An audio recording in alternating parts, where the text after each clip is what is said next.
नमस्कार, welcome back to my channel. तर त्या दिवशी वसई गावात फिरता फिरता शनिवारी आम्ही पोचलो होतो नायगावच्या बर्फ फॅक्टरीजवळच्या फिश मार्केटमध्ये.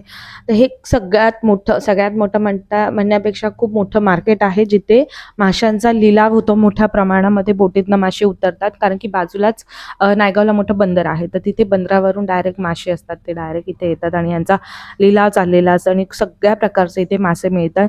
हॉटेलसाठी, तुम्हाला घरात वापरण्यासाठी, पार्टीसाठी तुम्ही इथून आरामात मासे घेऊन जाऊ शकता. हा, तुम्हाला फक्त इथे बार्गेनिंग करावे लागेल.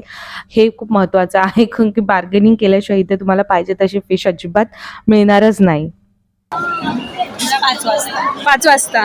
कधी? कुठल्या दिवशी? दर फक्त बुधवारी रात्री आणि रविवारी रात्री बंद असते. बुधवारी रात्री आणि रविवारी रात्री. आणि 5 वाजता चालू होतं? हो, संध्याकाळी 5 वाजता. संध्याकाळी 5 वाजता.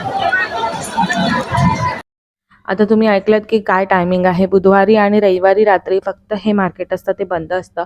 इथे तुम्ही फिश घ्यायची, तिथल्या तिथेच तुम्ही कापायला पण देऊ शकता. तुम्ही बघू शकता, मान्य मस्त एन्जॉय करत होती. तिला खूप मजा येत होती. अख्खीच्या अख्खी सुरमई तिने हातामध्ये धरलेली.